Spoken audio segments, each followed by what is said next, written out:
High-resolution satellite images have verified descriptions in the Rig Veda of the descent of the ancient Saraswati River from its source in the Himalayas to the Arabian Sea. Pure in her course from the mountains to the ocean, alone of streams, Saraswati hath listened. The mighty Saraswati River and its civilization are referred to in the Rig Veda more than 50 times, proving that the drying up of the Saraswati River was subsequent to the origin of the Rig Veda, pushing this date of origin further back into antiquity, casting further doubt on the imaginary date for the so-called Aryan invasion. This satellite image clearly shows the Indus-Saraswat river system extending from the Himalayas to the Arabian Sea.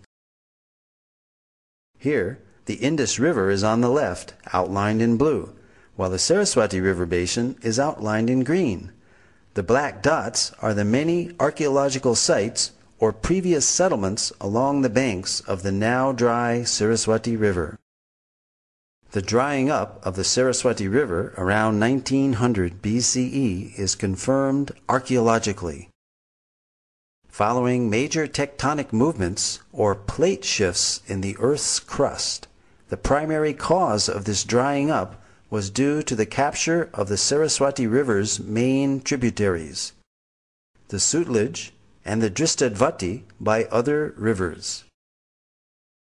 Although early studies based on limited archaeological evidence produced contradictory conclusions, recent independent studies, such as that of archaeologist James Schaffer in 1993, showed no evidence of a foreign invasion in the Indus-Saraswat civilization, and that a cultural continuity could be traced back for millennia.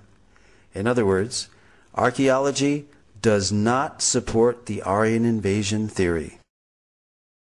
Marine archaeology has also been utilized in India off the coast of the ancient port city of Dwaraka in Gujarat, uncovering further evidence in support of statements in the Vedic scriptures.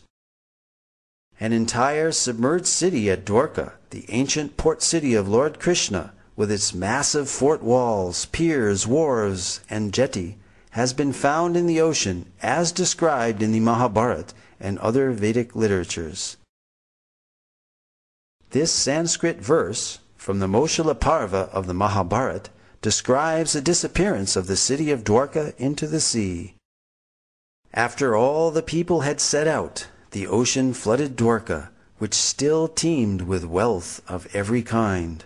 Whatever portion of land was passed over, the ocean immediately flooded over with its waters. Dr. S.R. Rao, formerly of the Archaeological Survey of India, has pioneered marine archaeology in India.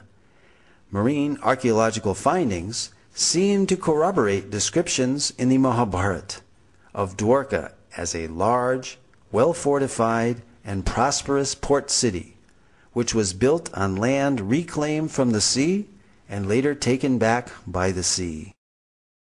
This lowering and raising of the sea level during these same time periods of the 15th and 16th centuries BCE is also documented in historical records of the country of Bahrain. Here is a glimpse of the massive Dwaraka city wall.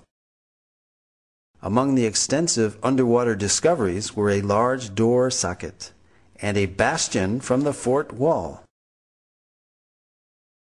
2 rock-cut slipways of varying width extending from the beach to the intertidal zone, a natural harbor, as well as a number of olden stone ship anchors were discovered, attesting to Dwaraka being an ancient port city.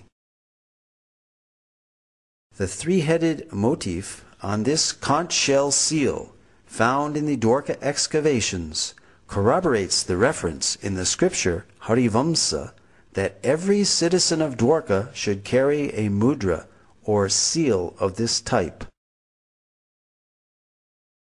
All these underwater excavations add further credibility to the validity of the historical statements found in the Vedic literatures.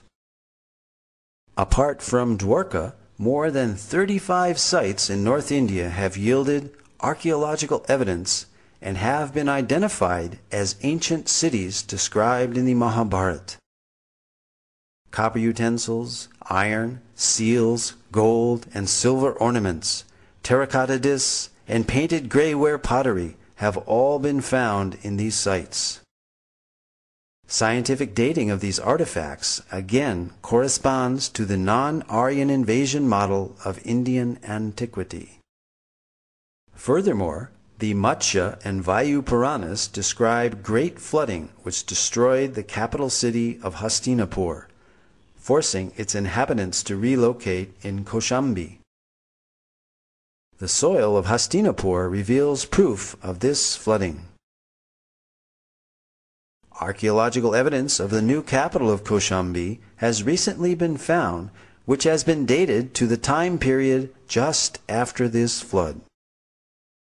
Similarly, in Kurukshetra, the scene of the great Mahabharata war, iron arrows and spearheads have been excavated and dated by thermoluminescence to 2800 BCE, the approximate date of the war given within the Mahabharata itself. The Mahabharata also describes 3 cities given to the Pandavas, the heroes of the Mahabharata, after their exile: Paniprastha, Sonaprastha, and Indraprastha, which is Delhi's Puranakela.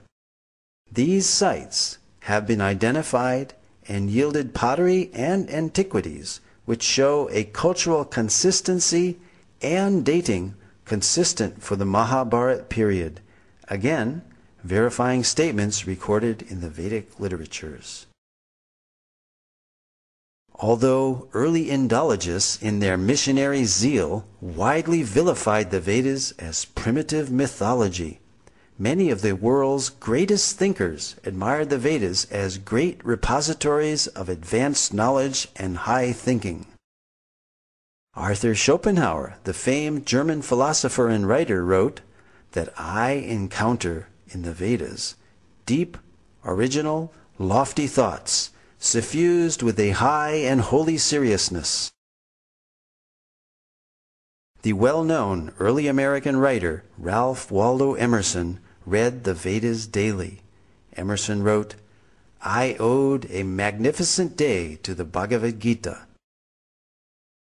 Henry David Thoreau said, in the morning I bathe my intellect in the stupendous philosophy of the Bhagavad Gita, in comparison with which our modern world and its literature seems puny and trivial. So great were Emerson and Thoreau's appreciation of Vedantic literatures that they became known as the American Transcendentalists.